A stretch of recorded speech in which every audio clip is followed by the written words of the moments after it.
हाँ, तो क्या आप भी मीठा खाने से डर लगता है?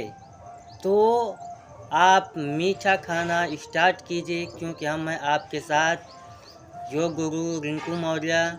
तो आपको सही मायने में हम बताएंगे कि आप अपने शुगर का लेवल जो है कैसे कम करेंगे, कैसे उसे कंट्रोल में रखेंगे।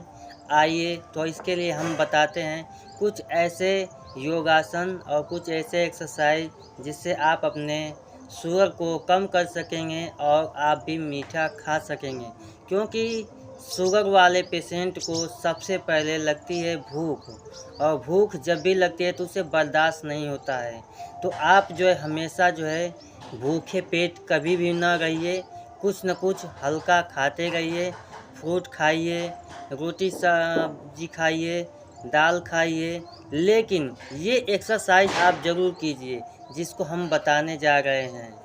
आइए, तो हम जानते हैं ऐसे कौन से एक्सरसाइज हैं जो हमारे ग्लूकोज शुगर को कंट्रोल करने वाले हैं, हमारे शुगर को कंट्रोल करने वाले हैं और हमें सही मायने में खुशियाँ देने वाले हैं। तो आइए देखते हैं। हाँ, तो दोस्तों, हम आपको बताने जा रहे हैं शुगर वाले पेशेंट को सबसे पहले क्या करना है। जब भी आप सुबह उठिए, आपको हमेशा हम जानते हैं कि भूख लगी रहेगी लगभग। आप ब्रश कीजिए, थोड़ा सा पानी पीजिए और पानी के पीने के बाद जो है आप जो भी आपके घर में मौजूद हो भोजन, अगर भूख लगी रहती है तो आप उसे खा लीजिए। और खाने के बाद आपकी जब भी भूख शांत हो जाती है तो आप सबसे पहले सही मायने में इस तरह से अपने पैरों को फैला लीजिए। और जब फैला लेते हैं तो आपको करना क्या है, अपने दोनों पैरों को फिंगर को जो है इस तरह से आगे की ओर और फिर पीछे की ओर इसको करेंगे। ऐसे देखिए, इस तरह से करने से क्या होता है, हमारी पैरों में जो ये पिंडुलियाँ होती हैं इसमें जो है कार्बन की मात्रा ज़्यादा बन जाती है, कार्बन गैस की, और इसकी वजह से हमें थकान ज़्यादा लगती है। ऑक्सीजन का लेवल जो है कम हो जाता है, जिससे हमें चलने में तकलीफ़ होती है, सांस फूलने लगती है और हम जल्दी से थक जाते हैं और पसीने से पूरे भीग जाते हैं। जैसे मानो हमें ठंडी में भी डर लगने लगता है कि हम ज़्यादा चलेंगे नहीं, ये नहीं करेंगे। तो इस तरह से करने से क्या होता है, ये पिंडुलियाँ की ऑक्सीजन जो है हमारी एनर्जी जो है टूटने लगती है। क्योंकि माइटोकॉन्ड्रिया जो होता है उसे पावर हाउस कहा जाता है कोशिका का, और ये पावर हाउस क्या करता है, एनर्जी को हमारा रिकवर करता है और उसे तोड़ता है एटीपी और एडीपी में। तो इस तरह से हमारा क्या होता है, ये मसल्स जो है थकने वाली होती हैं और थक जाती हैं। थकने के बाद इन्हें आराम करने की भी आवश्यकता होती है। इनका ऑक्सीजन कैपेसिटी ग्रहण करने की क्षमता जो है कम हो जाती है। इस तरह से हमें एक्सरसाइज को कम से कम सुबह में 50 से 100 बार करना है। इसको करने से क्या होगा, हमारी पिंडुलियाँ की ऑक्सीजन ग्रहण करने की क्षमता जो है बढ़ जाती है। आइए, अब हम देखते हैं दूसरा एक्सरसाइज हमें क्या करना है।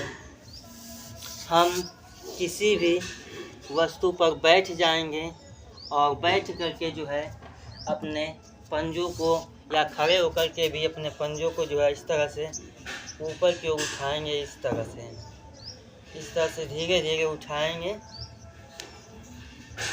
पंजों के बल उठाएंगे धीरे धीरे। आइए पास से दिखाते हैं। इस तरह से पंजों को उठा लेंगे।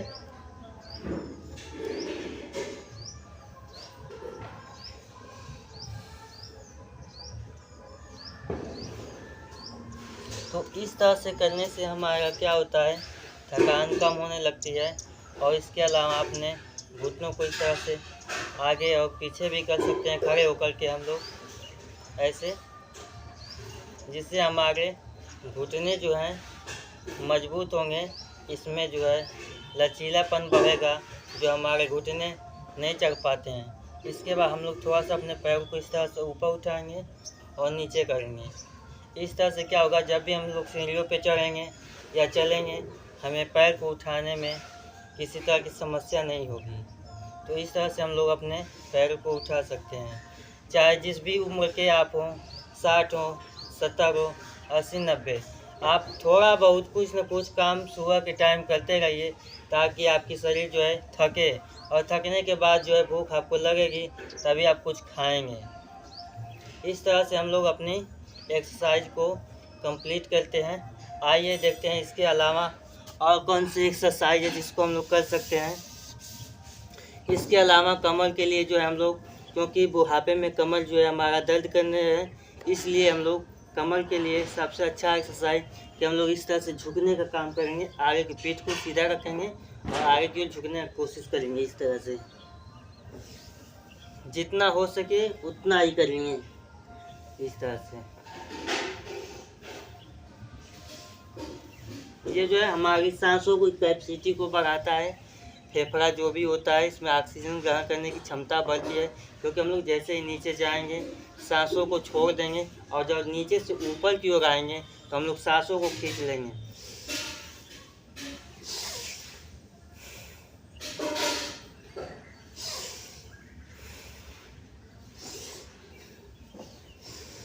इस तरह से सांसों को खींचते हुए और छोड़ते हुए हम लोग काम को करेंगे, जिससे हमारे फेफड़ों का जो है एक्सरसाइज भी हो जाएगा और ऑक्सीजन को ग्रहण करने की भी क्षमता हमारे में बढ़ जाएगी।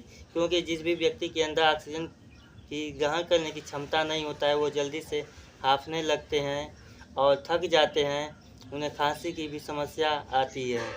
तो इसलिए हमें ये एक्सरसाइज जो है फेफड़ों के साथ भी करनी चाहिए, ताकि हमारी ऑक्सीजन का कैपेसिटी का क्षमता जो है बना रहे।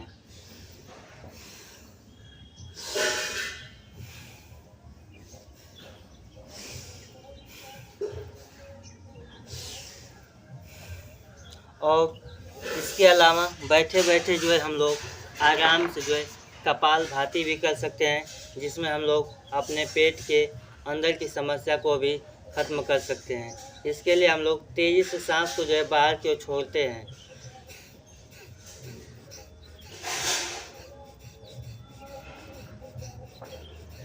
आप जब भी खाना खाइए और खाने में बैठ जाते हैं, खाना ख़त्म कर लेते हैं और खाली पेट आप होते हैं, ब्रश कर लेते हैं, उस समय आप जो है बैठे बैठे इस आसन को आराम से इजीली जो है कर सकते हैं।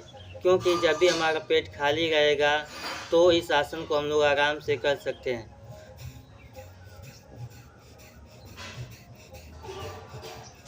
इससे क्या होता है, पेट की पाचन शक्ति जो है बढ़ जाती है और हमारा जो भी खाया पिया जो भी थोड़ा बहुत खाते हैं वो हमारा लगने लगता है और इससे हमारा पेट जो है साफ भी रहता है। तो इस एक्सरसाइज को भी हम लोग कम से कम 50 बार करेंगे।